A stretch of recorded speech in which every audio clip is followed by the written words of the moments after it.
somehow, some way, I feel like I'm going to end up bleeding by the end of this interview. I don't know how it's going to happen. I hope it doesn't happen. But if you see who I have on the other end, it's Stirring the Pot with Kincaid and my very special guest, Brian Albertson. What's up, my man? What's going on? I am doing very well.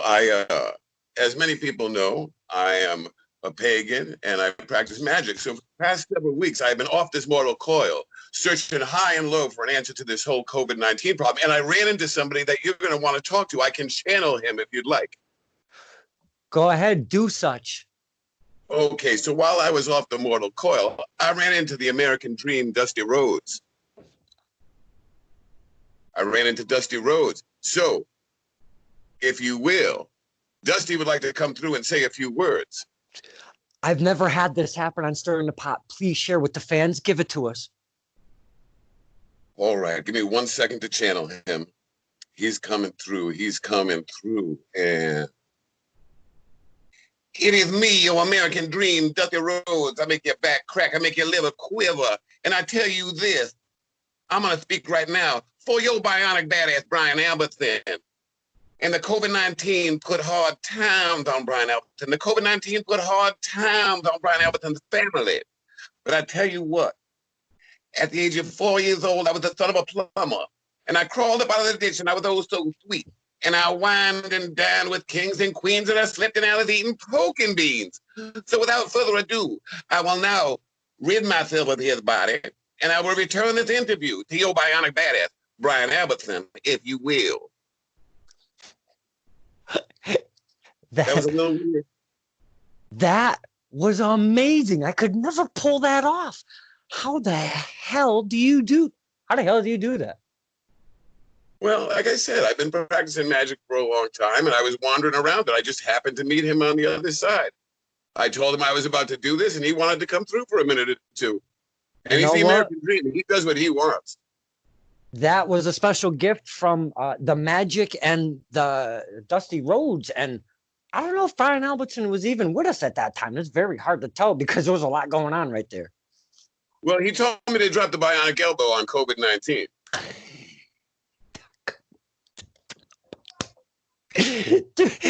Okay.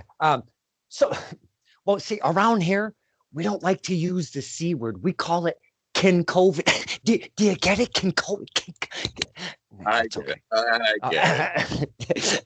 It's all right. We try to lighten it up around here because you know what? There's a lot of serious shit going on right now. And you have brought to light a way to elbow out the Kincaid. And I appreciate you bringing it to light because now I think I'm going to go randomly bionic elbow people and see if it works. Drop the elbow right on them. Knock the masks right off of them. Yes. And then I'm going to say, hey, Dusty and Brian told me to do it. Absolutely. We're going to be the new tag team. I'm going to channel him. Holy, I think you bleed enough without calling Dusty on a regular basis. And we're definitely going to dive into that a little bit later. Now, what we like to do is we pull back the curtain. You don't have to if you don't want to. It's not mandatory on the show to pull it back. But if you would like to, that's what we kind of do. We kind of get behind the character, the gimmick, if you will. Where you been, where you're going, what's your upbringing in the wrestling industry, how long you been around, kind of the general stuff, but other stuff, and we just have fun with it. So I'd like to start with, I've seen you the first time at the Chop Shop in R.I. in Rhode Island because I'm from Connecticut. It's a little haul for me, but I was going out to the Chop Shop and man, what a hell of a time you guys put out in Rhode Island. The Chop Shop, the XWA, the Wrestle Party. There's more out there, I'm sure, but those three, I've kind of had my eye on the pulse up there. And man, every single one of them has their own special, unique flavor. Talk to us. Is the Chop Shop your home base? Is that where you were kind of born and bred in the whole wrestling gig? Well, that's where I started out. It was the Chop Shop where I started out was originally in Olneyville. Oh. And there was an issue happened at that building and we had to leave, and that's when we relocated to Pawtucket. But yeah, the Chop Shop, and there's several promotions that run out of the Chop Shop. You Mm-hmm. know, most of them good. Do you get to partake? Do you get to dip your foot in the pool of each promotion that kind of goes through there? Because there's a good half a dozen or so, maybe even more. I've dipped my toe into the waters of a few of them. You know, uh, but I didn't start out as a wrestler. And I started out pretty late wrestling too. You know, I started out as a shoot fighter. I did MMA, bare knuckle MMA for 12 years before that. Oh man, no wonder why you like to bleed. Holy shit.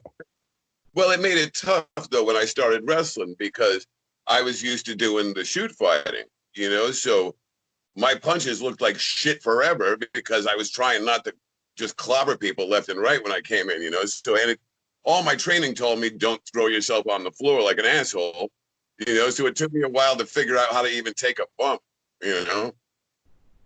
Uh, Doing the MMA switchover thing, we've seen it with a few people, mainstream in the WWE. One being Brock Lesnar, huge star, really made it happen for both ends, was even holding a contract. Contract was kind of iffy in between, but now you look at Ronda Rousey. The fans didn't really take to it because she wasn't ready. It just kind of looked wonky when we first seen her come in, but they were trying to elevate her as a face, if you will, a good girl. And the fans didn't buy it. And seemingly it didn't work out for her. The transition from MMA to wrestling, how difficult, besides, trying to change it over to the way the wrestling is built and how shoot fighting is, how hard is it to not punch your opponent in the fight in the face or stuff like that, to be able to pull it back?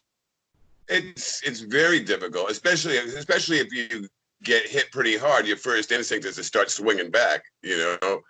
So it took a bit. Like a lot of the times, I throw forearms just because I still don't trust my punches entirely. You know, I do my best not to deck people, you know, and it works out most of the time. Keyword, boys and girls, did you hear that keyword? Most of the time, whatever. Hey, the Chop Shop is a hell of a place to go see some wrestling. Very intimate place. You got like 60, maybe 50, 60, 70 chairs in there or something like that. Who knows? But when that place is packed, dude, and either way, packed or, whatever, that place is just a cool place to go for wrestling. I've seen you as a multiple champion up there. I've also seen you a holder of a cup or a trophy of some kind or some or another. I've seen you have some cool accolades up there. Could you maybe take us through? And I know I jump all over the place timeline, so just kind of stick with me and we'll take this ride together. What kind of accolades have you gained since you've taken the switch over from MMA or the shoot fighting to wrestling? Well, it's funny. I to this day I'm still amazed that anybody even put a title on me. But I started out the first time I won a title was in MAW. Which was run by Jerry Charlatan. And I won the tag team championships with Rocky Rhodes. Oh. And that was pretty short-lived, and he didn't stay in the promotion long. And then we dropped them to Hunter Kane and Monster Steigen.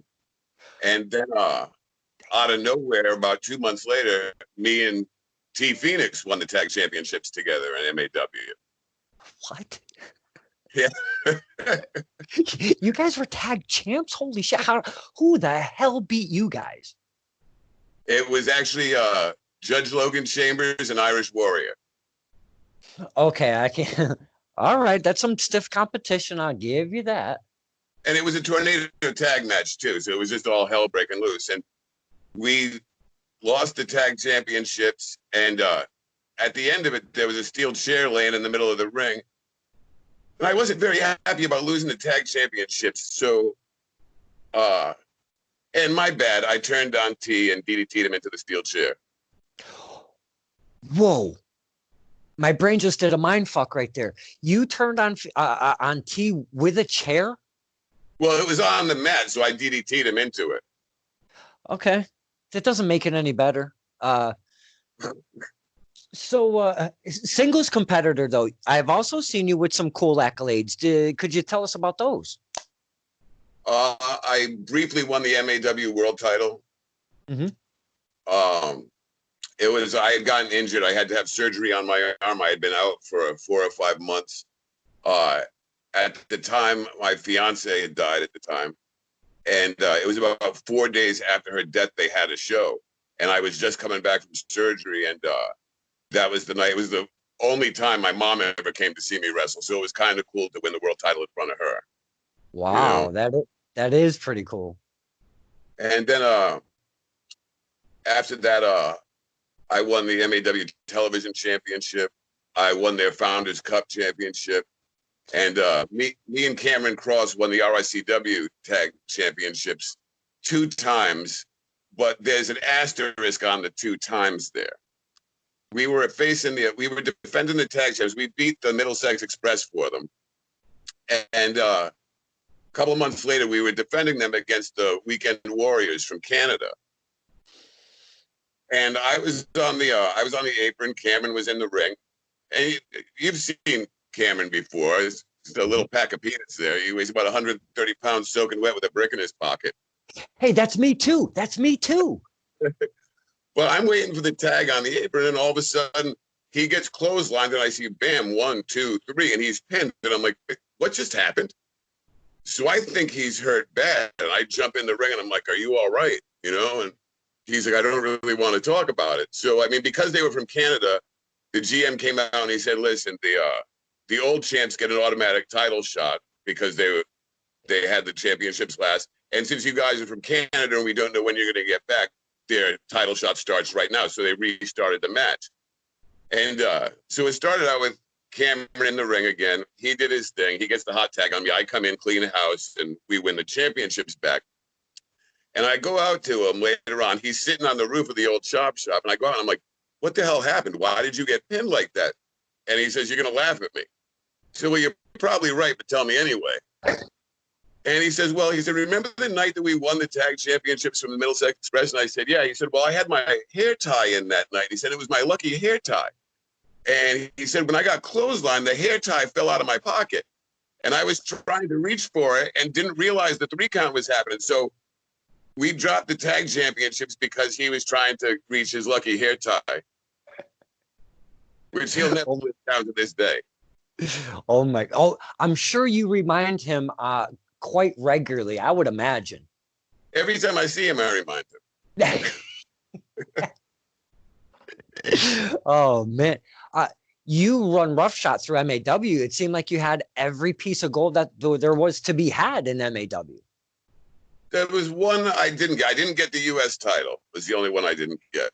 Oh, yes, the U.S. title. They do have a lot of accolades in MAW, which is cool because I like a lot of gold. We like to see, the men and women champions and stuff. I like that. Yeah, no, MAW was fun for a long time. Jerry stopped doing it now, and Izzy Starr took over, and he changed it to a different promotional name. So, but the original MAW was a lot of fun. We had a good group of people. Mm-hmm.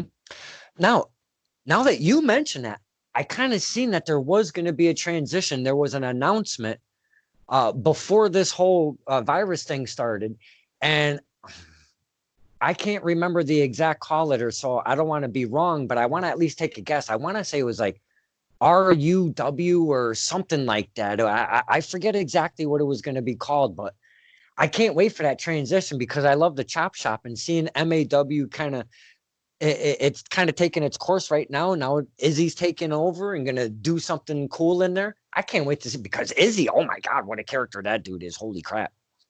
Oh yeah. I wish them the best of luck. I hope they do a great job with the promotion. I know they will. I know the guys that work there, all the boys are talented. They know what they're doing in the ring, so I'm sure that when we all come back, they're going to put on some great shows. I've seen you in some matches at the chop shop against some of the biggest dude they have to offer in that place. Like you were saying, the Irish Warrior. I mean, the Big Dog and others in there. I mean, those guys are giants. You don't even give a crap. You just go in full steam ahead. Is it a loose fucking screw, or is it just this whole fighting mentality that you're bringing from the shoot into the wrestling? I think part of it's the mentality that I did with the shoot fighting, you know, but also I started wrestling later. I was 41 when I started wrestling. You know, I came into it at 41 years old. So Wow. it was sort of like I knew I had a limited window to do things. So I figured, you know, I'm not going to complain about shit and put anybody in front of me and let's take it from there. You Mhm. know, and to be honest, I'm not a great technical wrestler. I'm the first person to admit I'm no Ricky fucking Steamboat. I'm no Ric Flair. You know, I think what I lack in technical ability, I try to make up for with heart and determination. You know, Mhm. I don't know why the fans latched on to me like they did when I first started. I'm absolutely grateful that they did, but it still confuses me to this day. Maybe I can shed some light on that because we talk a lot about character on this show. And I'm no wrestler. I'm not behind the scenes. But what I've learned is uh, we kind of make that decision on our own. And in your case, because sometimes not every person that is a wrestler is always a good guy or a bad guy, a face or a heel. Sometimes they switch over. And sometimes when you're a heel, we still fucking cheer for you. But my point being is, uh, you're just you look like a regular guy. You're wearing a pair of jeans, you're wearing your sneakers, some knee pads. It just relates to, I think, the everyday guy and girl. Like, look at that dude. It looks like he just got out of work. He's got a pair of jeans on and look, and now he's in that fucking ring kicking somebody's ass. I think it's just some that relatable everyday guy thing, you know? Yeah, well, it's funny, you know, because I did the jeans thing for a while, and then I sort of got the black tactical pants, like the Roman Reigns deal. Mm-hmm. And a couple of years ago, I was at a training with Chris Dozer, and I was saying to him, you know, I think I'm gonna get some tights, and he was like, "Don't." He was like, "For God's sake," he's like, "You'll come out wearing tights, and people are gonna be like, what the fuck is he doing?" And besides, like, I don't have the legs for it. Thank you, Mr. Dozer, for giving that helping hand for all of us. Oh my God. I mean, to be honest, I think what you're doing is just fine. Don't really? I mean, if you're trying to excel and maybe evolve the character, that's one thing. But if you're totally looking for a different change, then hey, throw on a pair of tights. I mean, go for it. I'm not telling you what to do. Well, you know, it's like last uh last fall, I think it was, I came back. Well, I came back last spring because I had gotten injured really bad. Like, I'm known for being banged up a lot, you know, but Oh, this this was one that I thought I was done completely. You know, I technically broke my back. I couldn't walk at one point for a few days. I was in the hospital, and then in my spine, S5 to L1, L1 to L2, and L2 to L3, those vertebrae cracked. oh my God. And I had a condition too called cauda equina, where it just slips in and goes into the nerve endings around the spine. And I thought I was done. You know, I even came out and I did a fucking speech saying, you know, thank you everybody for everything. And then it was a couple of months later, last winter, at RICW, they said, oh, we're going to induct you into the RICW Hall of Fame. And I said, oh, okay, cool. And the first guy I ever feuded with, when I first became a referee, I actually had a feud when I was a referee. Uh, Brutus saying he was going to be the one to induct me. So I said, you know, like, these inductions are fucking boring. Like let's do something. Let's beat the shit out of each other during the induction. What? You know? So like I'll come out, like, you announced me that I'm the newest member of the Hall of Fame, and I'll get up on the ropes, and when I popped down off the ropes, I was like, just deck me. And he did, and I told him, like, and then he was going on about it was always you through the years that you messed this up for me, you messed that up for me, and he keeps trying to goad me into a fight. And I'm like, you know what? I'm like, thanks for the induction. I'm all set. I don't fight anymore. And I had told him to do this. This is a thing with a lot of confusion at the time, because backstage I had told him, listen, I was like, use anything to your advantage. I was like, because you're going to go into the whole like cliched, oh, this is your hero, he won't fight me thing. And I was like, make it real. I was like, take the fact that my girlfriend died a couple of years ago and be like, this is your hero, he couldn't even protect his girlfriend from dying. I was like, say that. And he was like, I don't want to say that. And I was like, no, dude. I was like, dude, it'll be, I was like, just go with it. I was like, we're not telling anybody. It's going to make it real. So I'm out of the ring at this point, and I'm walking away, and he says the line, like, so this is your hero. He couldn't even protect his own fiance. And you see me stop and turn around, and he gets out of the ring, and I stop and I pull my shirt off and hit each other run. And you can hear the fists smacking into each other, like we took each other down onto the floor, and like the locker room empties out. And they pull me off of him, and poor Bob Dutra was reffing at the time, and I shook loose and went and dove back at him, and my knee clocked Bob in the head when I went by. And so the whole thing, they drag me off him again, and it ends. And I go outside, and Kevin, the owner of RSCW, is outside having a cigarette, and he goes, "Jesus Christ, Albertson, what the fuck was that?" And I was like, "Oh, it's totally cool." I told him to say that. He was like, "What the fuck?" He's like, "I thought it was really like, that's why I emptied the locker room." He was like, "I was like, Albertson's gonna fucking kill him. Go stop the guy." And I was like, "Well, I did my job then. I even got you, you know." Dude, that is awesome. That's a great story, man. That is awesome. Now, why cool, why then would you? Go ahead. Go ahead. After that, we had plans to do a feud and finish it out, and things didn't work out. So I did a show for Ben Belcher, his GCW. I did his show, and I did a couple of House of Bricks shows, and I did a Night of Honor for RICW. But I wish it had panned out where we could have done something more with Brutus, because it was sort of like 6 years in the making, and then there was no payoff at the end of it, but maybe someday.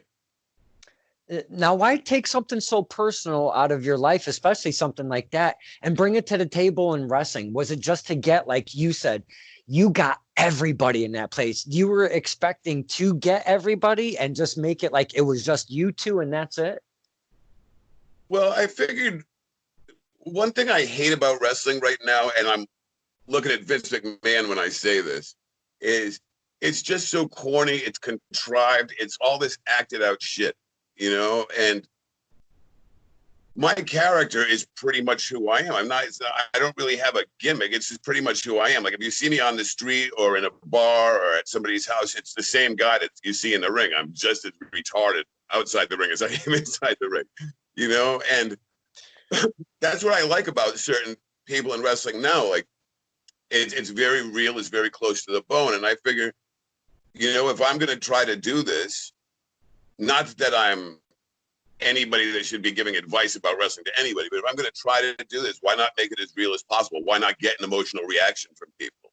And it did. I watched the tape back of it, and there was a girl filming it, and I hear her go, "Oh, that's just wrong.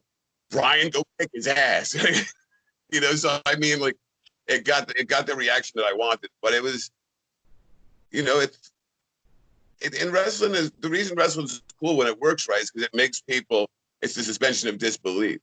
It invests them into a story, it invests them into a character, and that's something that's missing a lot today. I mean, does anybody really believe fucking Mandy Rose is with that big tub of goo? Does anybody really think that fucking Bobby Lashley is in the middle of fucking Lana and Rusev? And it's fucking ridiculous. But people know, well, hey, Bry's girlfriend did die. Now this guy's talking shit about it, So, I mean, like, make it real if you can. And there's a place for the goofy shit. There's a place for the goofy shit in the comedy. But, I mean, like, if it takes over and that's all it is, then it's just ridiculous. Why should people invest their time and money in it? But again, you use it at a very vital point in your career, being inducted into a Hall of Fame. It's not like you just threw this out all willy-nilly, So you strategically placed this, and maybe it was thought on the whim or on the fly, or if you even had this in the thought leading up to your induction or whatever. But still, you used it at a special moment, and that is probably the smartest thing. You didn't just throw it into, said match. You know what I'm saying? It meant something at that specific time. Yeah. Well, and the thing too was I didn't know how much longer I was going to be around even coming back, because I had, like I said, I had given the speech like I'm done, and I legitimately thought I was done. I'm very fortunate. I heal fast, and I generally have been able to come back from everything.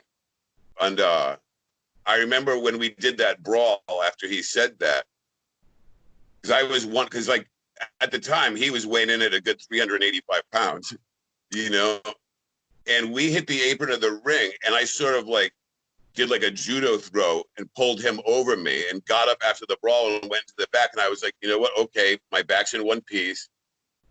Everything's cool. Like maybe I can get a little more time out of this, you know? That was like the litmus test to see what was going on with the back. Yeah. You know, and there were a few matches, like when I came back, I would tell people like off the bat, like I did a Heart of a Warrior last year. And I was originally just supposed to do a Battle Royal or something. And I came in and they said, Jay Frost was running the show. And he said to me, hey, listen, we're doing a fatal four-way and one guy couldn't make it. And I was like, I wasn't really planning on doing a big match like that, but okay. I was like, who's in it? He was like, well, Xander Stone is in it. And I said, okay. And he goes, and Dante Dio's in it. And I said, okay, who else? And he goes, T Phoenix. And I was like, ah, crap. So naturally, like, we were talking about it, and like, people expect me and T to start wailing on each other, you know? But I mean, even the first couple of times back, like, I would say, like, in the back, like, I don't want to take any ridiculous bumps, you know? Like, I'm still trying to make sure I'm okay, you know? And it's worked. Like, since then, I've done less wrestling than I have in the past few years, but the matches that I've done, the bumps that I've taken, I feel all right.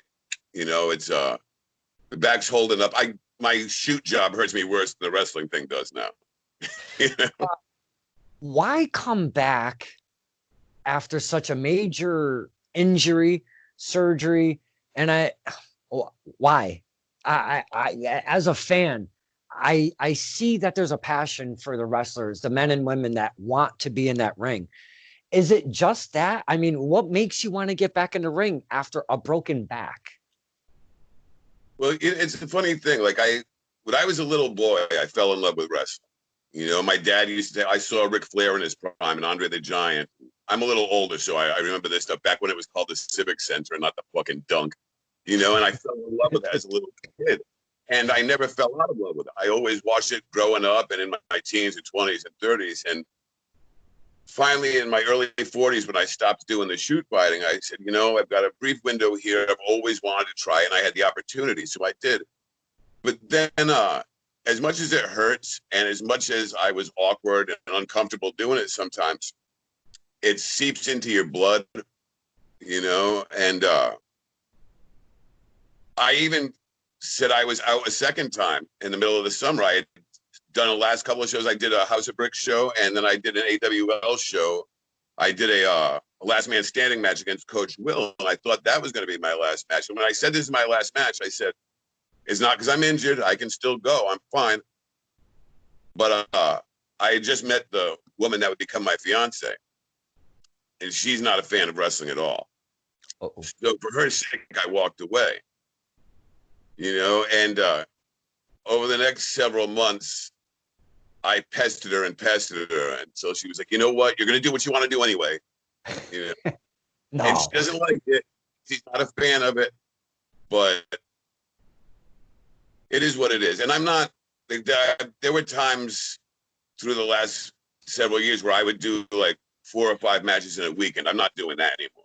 You know, there's a couple of places here and there that I work for, you know, and I kind of pick and choose what I'm doing now. But I think there's a part of me that will always be involved. You know, when it does get to a point where I just physically can't do it anymore, because I just turned 48 in October. When it comes to that point, you know, I don't want to go back to being a referee. Those guys are awful. But I can see myself like maybe doing a management gimmick or something like that. You know, like I see guys like Tully Blanchard doing the manager thing now. Jake the Snake is doing the manager thing, you know, and it would be fun. Like occasionally, like whack somebody with the ring bell or something, or trip somebody up, and even once in a great while take a bump. You know, I don't know how much time I have left. I'm going to try to have fun with it while I can, but this run right now is probably going to be my last one. You know, because I've been going back and focusing on the music thing again too, which I did for almost 30 years before I walked away from it. Mm-hmm.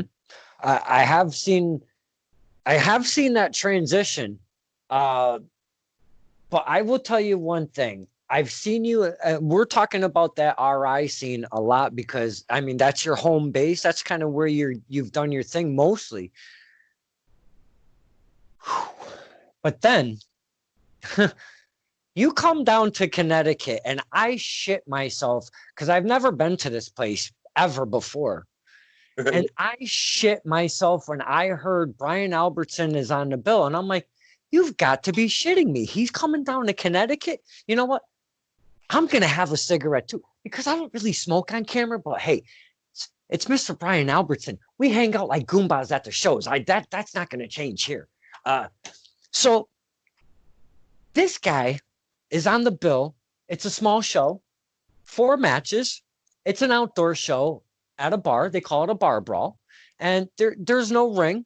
It's a little different ambiance, if you will. Yep. Anything goes. There's a referee. Gotta have a referee to keep to keep a handle on some kind of thing. But anywho, this guy, I've seen a lot of bloody matches. I've seen a lot of, the best of ECW. I introduced my old man to ECW. He would set his alarm Saturday morning at like 12:30 in the morning to watch it at 1:00. That's how addicted he was to this. I've watched ECW from day one. I've seen old shit and the WCCW days when they did a lot of blood and all of that shit. You, my friend, you were a fucking bloodbath at this show at WCWE, and holy shit, because not only that, you had, and this is what was very news to me because you brought along Crash. I can never remember his name. Why? Well, his ring name is Cameron Cross. I keep calling him Cameron Crash because the dude is a little fucking crazy guy. He will come right at you with no care. And just like Brian Albertson, picture Brian Albertson a little bit smaller, like my size, but smaller, and just like a little Tasmanian devil. That's Cameron, and I'm going to call him Crash. Cameron Crash, AKA Cross. Tag together, I used to throw him at people. After we broke up and dropped the titles for the second time, it was we did a triple threat. It was me, him, and Chris Dozer. And Dozer and I actually played catch with him.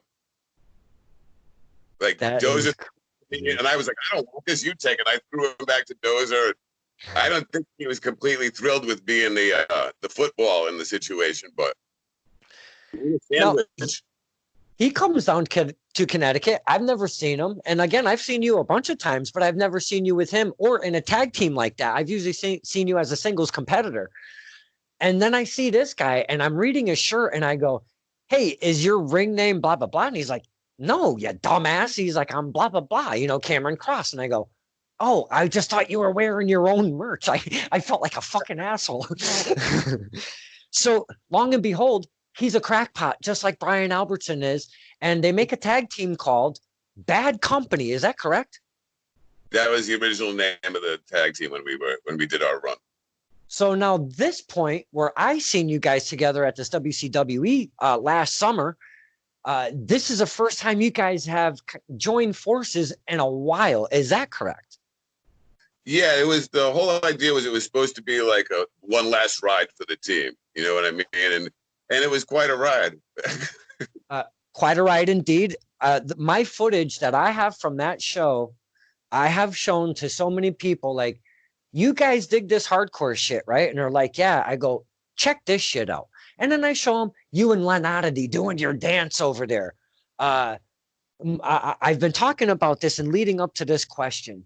What makes you want to do that hardcore kind of stuff? And you're, like you said, your ladder in your career, first off, you started ladder in life, then your ladder in your career right now, because you said, I'm feeling the tail end of, the in-ring. What makes you want to do the hardcore stuff? And especially as kind of brutal and violent as it is with Len Oddity, because he is no effing joke at all. Well, you know what it is for a drinking, chain smoking 48-year-old, I'm in pretty good shape, you know, but my cardio does suck on some levels. And it's easier to take pain than it is to be running around doing international spots and like sucking wind 8 minutes into a match, you know? So I'd rather get smashed in the face with a steel chair. It's just easier to deal with at some point. I'd rather bleed, throw up from being gassed. Oh, fuck. That was not the answer I was expecting. He'd rather take the chair to the face. Holy, you know what? I should have expected that. I don't even know why I'm so surprised. I just didn't expect that answer. Now, I seen you bleed like a pig. And when I mean bleed like a pig, at the end of the show, they actually had to take hoses. Yes, not just one, but a couple hoses to wash down this fucking place outside. And the post event, we were all very curious about your well-being. You were still bleeding quite a bit. And dude, you scared me. That's all I'm saying, is you scared as a fan, as a friend, as an acquaintance, as I don't know. You scared me. And you had loved ones there that were freaking the fuck out.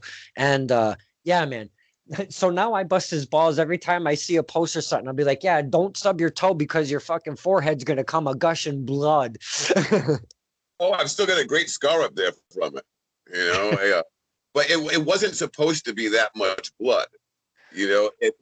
The blood being that much happened on accident. I mean, it worked out cool and it looked cool, but it was literally supposed to be just a little bit. And we worked out a spot where I was supposed to gig. And he was supposed to hit me. And when I turned around, I was supposed to just nick myself on the forehead. But I spun too hard and fast and went too deep. So I go down and I land and I'm on my hands and knees and I pitch the razor and I see the blood coming out of my head, like pulling up on the floor. And I'm like, ah, crap. You know, and it's like oozing out. But Len can't see it because of all my hair. My hair's covering everything. He can't see. Now, the next spot is supposed to be a corkscrew spot. So he grabs me by the hair, grabs the corkscrew and slams the corkscrew into my forehead, but my forehead is wide open. So the corkscrew went through and literally went right onto the bone, and he dragged it back and forth a few times. So like you see me, if you watch the footage, you see me like screaming like, ah, and that's literally because the corkscrew is on my bare skull. Oh my God. I cannot believe I want to watch that footage back, but now that you've painted that picture, I don't know if I want to go watch that footage back. Holy fuck. Well, it was, and you know what it was too, is we had when the brawl first started, like we grabbed them and fought all the way to the bar and whacked their heads into the bar a couple of times and then ordered a round of shots. You did. So we had a couple of shots during it. So like the alcohol in the system is making the blood flow even faster. And I'm just like, we did a spot near the end of the match where I'm supposed to be taken out of the equation. And Len is supposed to get me up and do a front face buster with me onto this wooden platform. And the first time he watched it, the first time he goes to bring me up, I slipped because there's so much fucking blood. I can't even get my feet set, you know? So it took a second to get settled in and get up and do the spot, you know? But yeah, it was pretty wild. I ended up losing over a pint of blood. I ended up in the emergency room till like 3:30 that morning. Oh man, it was one of the most craziest fucking things I've ever seen in my life in wrestling. It's something that will be branded into my one single brain cell I have left. That it will always be in the data banks. Well, it was funny too, because like afterwards, like people were coming up to get pictures with me, and like I'm like, just a mess, and people are coming up to take pictures. And I'm like, okay. And this one lady said to Cameron's wife Amber, she was like, wow, how many blood packets did it take for him to look like that? And she was like, those aren't blood packets. And the lady was like, no, it has to be. That's way too much blood. And she's like, no, that's Brian Albertson. That's his fucking blood. But she thought it was so much that it had to be blood packets, you know?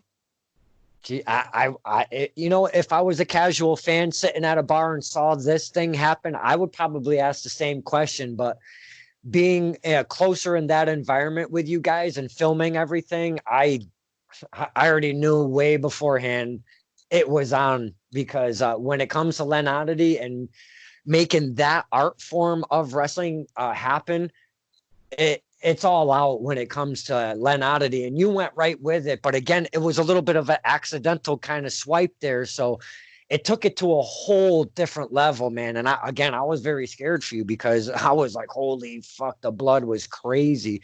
You should have seen the dudes hosing down the fucking dude. They were so pissed.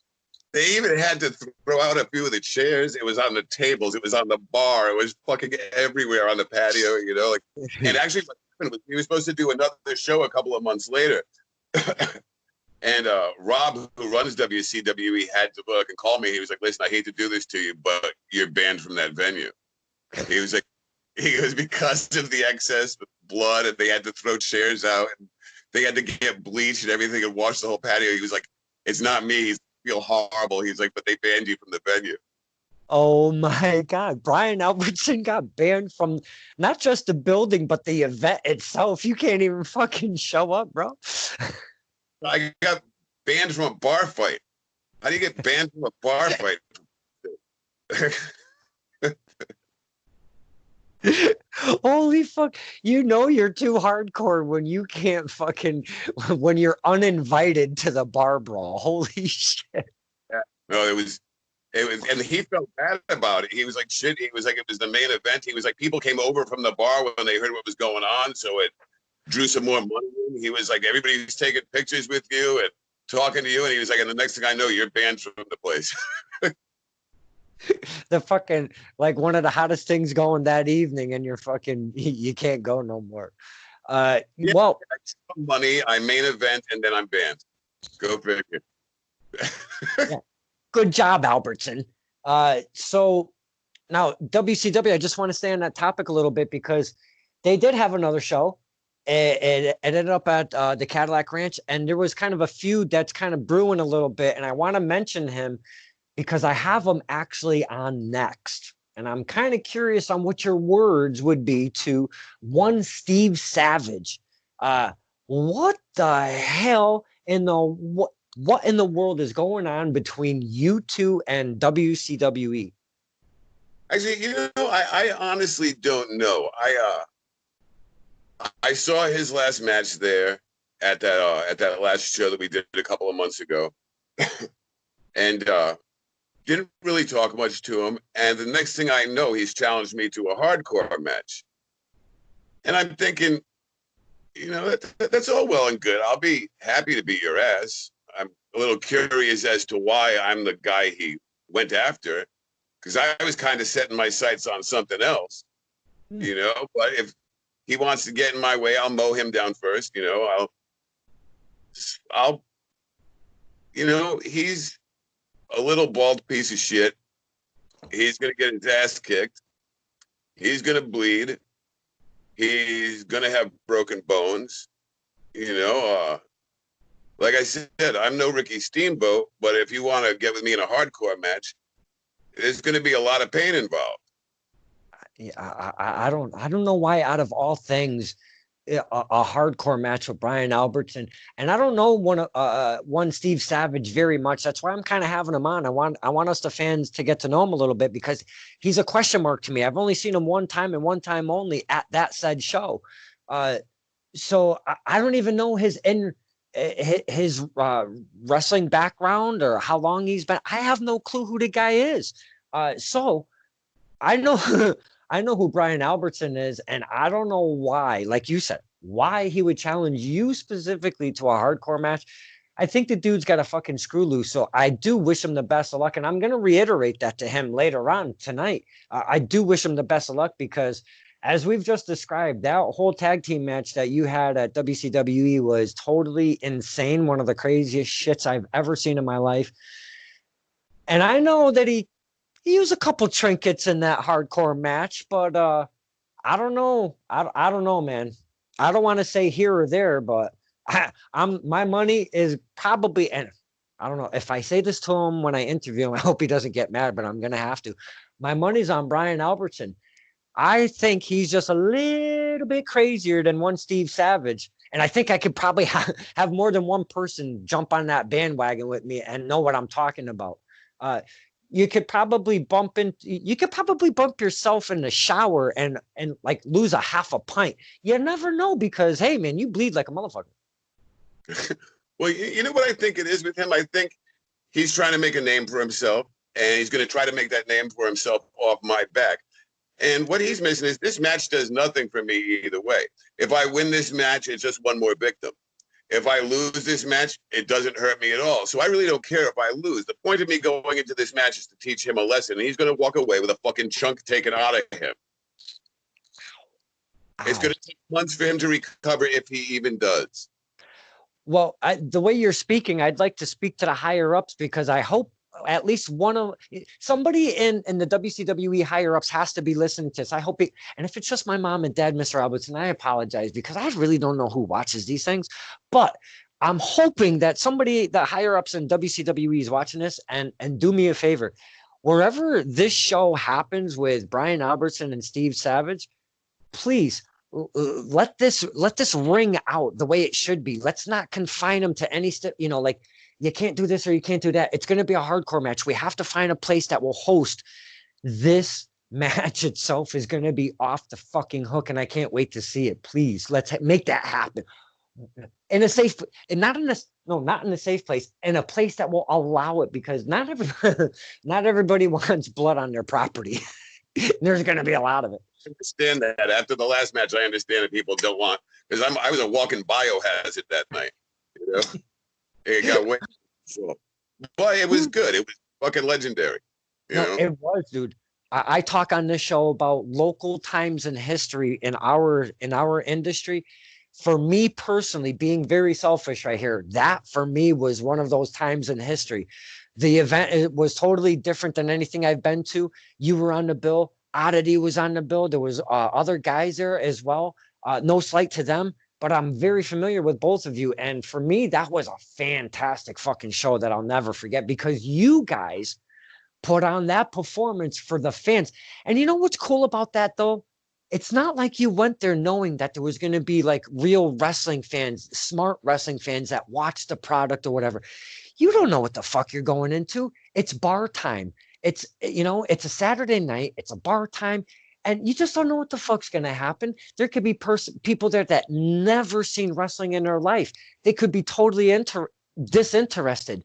And if you look at my footage, and this is all you have to do, boys and girls, if you are watching this shit, go on my profile, type in these two names together, Albertson and Oddity. And I am telling you, you're going to find this footage, because it's on my page, on Face page. And dude, you guys brought it to us, and I thank you so much for putting your life on the line in your body, because man, that was a hellified match. Well, you know what I would like to do, since we're on the topic here, is because Lynn Oddity put hard times on Brian Albertson. So what I would like to do right now is issue a challenge to Lynn Oddity. One more time, before I'm out of this game, one more time, any place, anywhere, anytime, one more time, hardcore, like we can do this. There you go, Len. The challenge is out there. Albertson Oddity 2. Let's do this.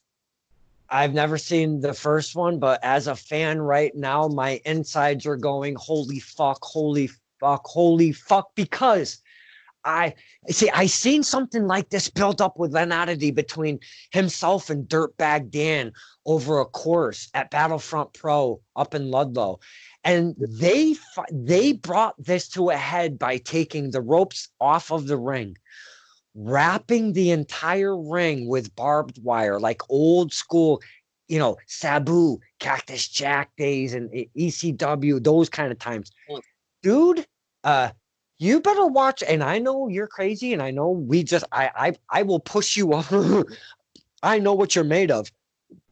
I don't know what you just did right there. I think you opened up a fucking can of worms that might be, and I'm not saying that you can't take that or come up with the W, but holy fuck, are you ready for something that could end up coming out of Len's mind that you just might not ever see coming? You know what? I'm like I said, I'm doing my last go round here, and I would love to do it. As a matter of fact, not only am I challenging Len Oddity to a match, but I'll let him pick the stipulation. Whatever craziness he can bring out of his tortured little mind, Len Oddity, bring it to me. Let's do this. My temperature is rising. I swear. And I don't have the COVID. I am fucking sweating right now just thinking of what this could look like in the tail end. Holy shit. Whoever's listening, if you've got a promoter's license or whatever it takes to fucking make shows happen, somebody please, I don't care who it is as a promoter, make this fucking match happen, please. I'm being so selfish right now. Woo, man. Wow.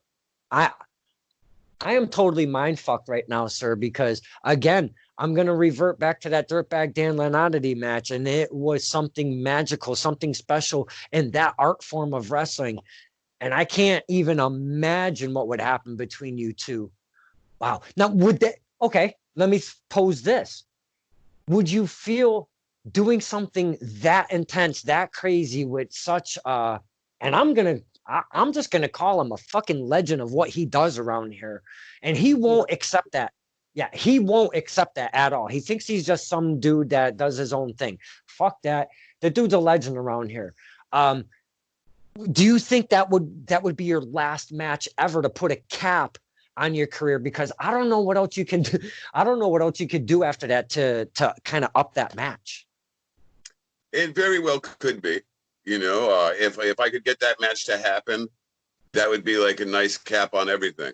You know, I think that would be a cool way to go out. And like I said, whatever he wants to do, however he wants to do it, bring the barbed wire, bring it all. Wow, I am so fucking pumped up right now. This is going to be crazy because not everybody likes the hardcore stuff, but I can take some of both. I'm good with it. I'm good with that. If you've noticed, I'm down with that shit. Now, how long do you think Albertson's got in the tank right now? Because you are talking about, you know, the latter part of your career, maybe transitioning into something else in wrestling, managerial wise, maybe, or something else. How long do you really think you got in the tank right now? I think this whole COVID-19 thing has extended things a little bit, but AWL was supposed to start their season a few weeks back. And I know I was going to do their season with them, you know, and anything else that I picked up along the way, you know. So it'll probably be this one last season. You know, I'm going to be getting married. My band just put together a new record. So yeah, I mean, I love wrestling. I always will, you know. And when it was just me on my own, I didn't really give a shit what I did to myself. You know, I just figured whatever, but now I have somebody else to worry about, you know, so this will probably be my last go around. And if I could make that happen with Len, then it would be an honor to do that as the cap on this whole crazy ride. Well, when I share this on the face page, I will make sure that I tag him to me because I want this message to be out there. Before we kind of bring this to a tail end, we've talked so much about Brian Albertson coming up and the accolades and kind of, you know, there's really no character. What you see is what you get. That's it. In the ring, out the ring, Brian Albertson all across the board. You talked about music twice now, and I wanted to make sure that we spoke about that. This transition from wrestling to music, I've kind of reverted. I was in music for a lot of years, and then I transitioned into indie wrestling. But you're in a different boat right now. So talk us about your music and what it's doing for you right now, because it's got to help up here and probably in here. And because music is a cool thing, man. Music is really cool. Where are you going with it? You know, you said you're writing a record.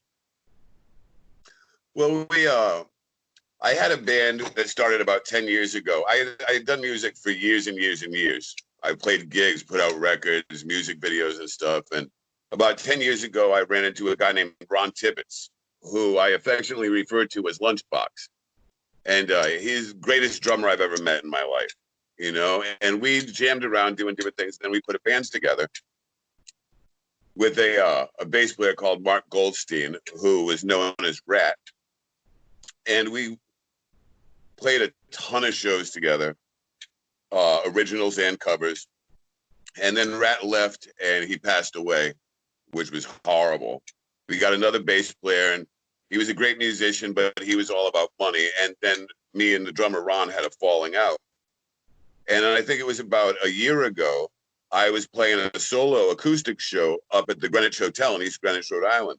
And Ron happened to come in. And I said, well, brother, hop on the drums, you know? And he hopped on the drums, and another person got up. I think Bobby Rossi got up and played bass with us. Get the hell out of here. It's serious. Bobby Rossi got up and played bass with us, and it was great. You know, Rossi is a great bass player. I have all the respect in the world for him as a bass player. Like, he sat there in the pocket, and Ron played drums, and it just felt great to play together again. And then about 3 or 4 months ago, a good friend of mine runs a jam on Sundays at Renegades in Warwick. And me and Ron went down together and got up with random musicians, but we realized that we're good at doing this together, you know, and we missed each other too. And we decided, okay, do you want to try to do this again? And we tried to get this one guy playing bass, and he was in quarantine, so he couldn't do it. So we got a new bass player. His name's Mars Lazarus. And we had our first CD came out back in the day when we was playing all the time. It was called Legendary BSE, established 1971. And then a while after that, I had started recording tracks with Ron, the drummer, and we had our falling out. But I still had all those tracks that were finished and mixed and everything, and never did anything with them. So we could get some new music out there. When we decided to do this again, I took those tracks and said, okay, we'll put this stuff out now, you know. And we did our original CD, and then this one, after everything we've gone through. The bass player dying, our manager going crazy and stealing the PA system. All hell broke loose. Me and Ron having our falling out, Jen dying, all craziness. So we put this CD out and we called it Conflict. And the album cover is great. Damian Winslow, who is a pro wrestler. Damian, Andy Dawes, he did the graphics for the album cover, and he did a great job on it. The record's called Conflict.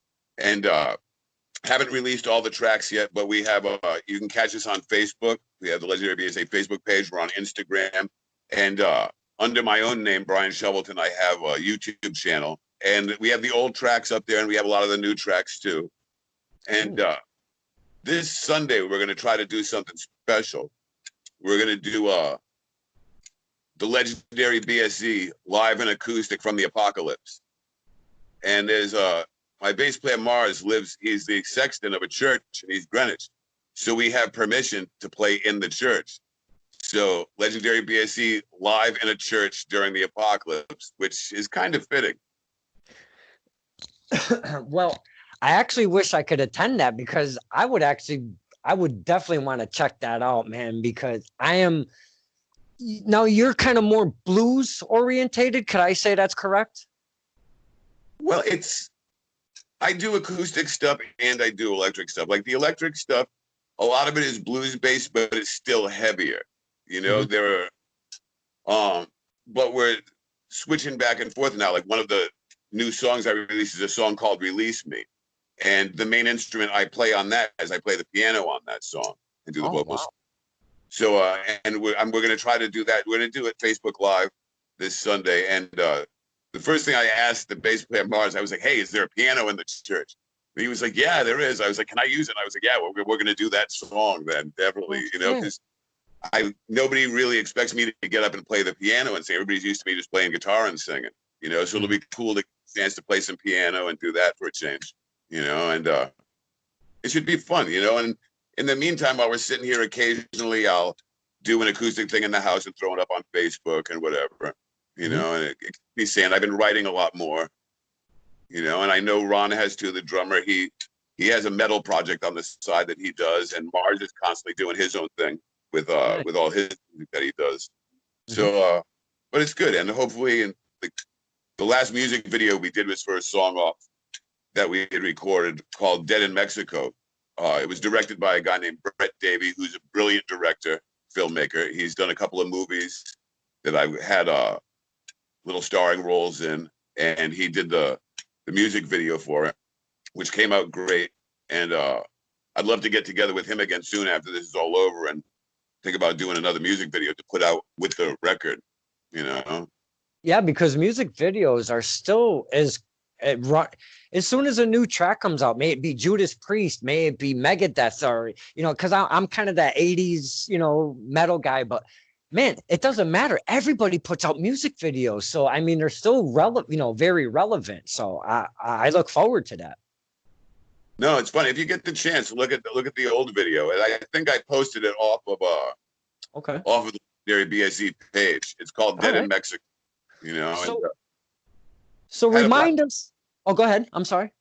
No, we had a blast filming it, and we had a blast recording all of this stuff, and hopefully now we can. And I was, for the longest time, I was like, didn't do music because I was doing the wrestling, and I would play a gig once in a blue moon acoustically, but then go back to wrestling. But then I remember sitting there like the year before last, and I was just sitting around, and I was working, but I was drinking too much, and I was watching friggin' Judas by Fozzy. And I was like, well, fuck me. Chris Jericho's a little older than I am. He's doing music and wrestling. I can do that too, man. And so, so I come out to one of my own songs as my theme song. I figured I was coming out to other stuff for years, and it dawned on me. I'm like, you fucking idiot. I was like, you've got your own music here. I was like, why wouldn't you use this shit, promote it, Why don't you remind us fans how we can catch that live, what day, what time, and it's going to be on your Facebook page. Is that correct? It's going to be live on the Facebook page, Facebook Live. It'll be Sunday in the late afternoon sometime, probably around 4 o'clock or so, and I'll make posts throughout the day through the Legendary BSE page and through my own, and I'm sure the other two guys will too, so we'll keep everybody updated, and it's going to be live from the apocalypse. Cool. I can't wait to check that shit out, man. Albertson, Mr. Albertson, you have lasted with me just shy over an hour, and I didn't think you were going to stomach me for about 17, maybe 18 minutes tonight. So I appreciate you like really hunkering down and stomaching me for a whole hour. This has been effing amazing getting to know you, your wrestling. The Len Oddity thing, I am not letting go. We have to make that fucking thing happen. We talked music. We even touched on that you were a referee. We didn't dive into that because I had so much more to talk about. Maybe in a follow-up down the road, we'll see how the music is going, and we'll touch in on that referee action and see how you really came up, because we did not get really into that. We were talking about more of what was going on now. So, hey, if we could do a follow-up in the future, I'd love to do that. Absolutely. And you know what? I wanted to thank you too for the opportunity today to do this. But not only that, a couple of years ago when I met you, since then, you've always been encouraging. You've always promoted anything I've done. When I put out my YouTube channel, you shared the link to it. You've always promoted my wrestling. And so I just wanted to say thank you. It's always great when somebody does anything for you in the entertainment business at all, because it's usually such a cutthroat thing. So I just wanted to say thank you. I think you're a stand-up guy, and I think you doing these interviews with people is a great thing, especially now when people need to be entertained. So thank you for everything you've been doing. I almost want to cry now, because I love when I get the love like that, dude. It's like, this is why I do it. It's for us to hang out, really get to chew the fat and just hang out as friends. But over the course, as soon as I seen you, I'm like, the Bionic Badass, I can dive into that. And I did. Your character was, I drew to your character. You're a regular dude, but you were in there kicking ass, and it didn't matter. You were swearing. It didn't matter. Sometimes, it kind of slips or whatever, but that's what I like. You were just a raw dude coming out, doing your thing. You weren't trying to be flashy. You weren't trying to be somebody you weren't. You could tell by your character alone that you were just the same dude in and out of that ring, from my perception anyway. So, I mean, I can't thank you for the kind words enough, because I miss it. I miss it a lot, and I can't wait to get back to wrestling. And this was like one of my ways to communicate with you guys and girls. So I do appreciate your love, man, big time. No, and thank you again, and again, thank you for today, because it gives me a chance to talk a little bit about wrestling, you know. And before we go, I just wanted to say thank you to a couple of people. I wanted to say thank you to T Phoenix for always allowing me to be in the chop shop, even though sometimes I probably didn't deserve to be. So I wanted to say a big thank you to T Phoenix. I wanted to say thank you to Kevin Reel for giving me my first shot with RICW. Jerry Charlatan, you know, for letting me go crazy in MAW. Adam Santos with Nova, and another person, Chris Dozer, who helped give me some extra training that I desperately needed, you know. And him and I had got to have a couple of cool matches together too. So I mean, like, there's so many people like that nobody needed to take a chance on me at all. I was an older guy that was kind of busted up from doing the fighting thing, that didn't really know his way around a ring. And so people took a chance on me, and I'll always be grateful for that, you know? I feel that in wrestling, and I know it's not always seen, but in wrestling, dude, there is a lot of brotherhood, sisterhood, and it's not the brother thing. It's like true emotion from one to another behind that curtain. And I'm glad you found your niche, and you found the people to give you that support system to bring you up, because we talk a lot about support system on here. Without it, you never succeed in wrestling at any level. May it be, just starting out or trying to get to that higher plateau, that big platform of the WWE. You still need a support system. May it be a relative, your better half, or the people that your peers, your brothers and sisters behind the curtain. So, I mean, there's a lot of love in wrestling, and you're showing it. You can tell that you felt it over the course, and I can't wait to see what we get to, what you bring to the table on this last run, because like I said, man, you've given me some cool moments in wrestling, and I'm very, very looking forward to that fucking Len Oddity thing, man. That is going to be something special. And boys and girls, if you don't know who the fuck Len Oddity is, look that man up, and then you're going to see the tie-in. I'm telling you, shit's going to go fucking crazy. Well, Brian, it's been an amazing hour. I've got that loony bin Steve Savage coming up. And I don't even know where to start with that, dude.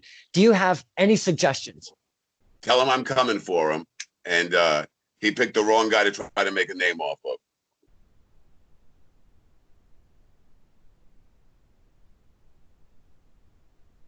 Somebody just tried calling me, like, on the real phone. Nobody calls me. Who the fuck would call me?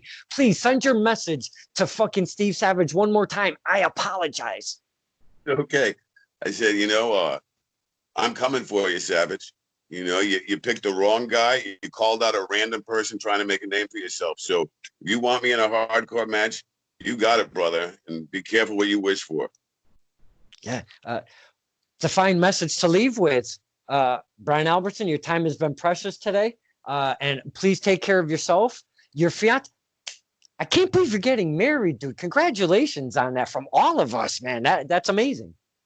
Thank you. It's something that took me by surprise, and I didn't think that was ever going to happen for me. So I'm very grateful to her. She's an absolute treasure. I got very lucky when she came into my life, and she's the best thing that ever happened to me. That's a beautiful ending, my friends. This was stirring up. I'm usually a little more excited, but I'm feeling a lot of love right now. This was stirring the pot with Don Kincaid and my very special guest. And I'll never bust his ass about being bloody all the time, because, man, what a fucking time we just had tonight. My very special guest, Brian Albertson. Thank you for spending time with us, my man. Thank you, my friend.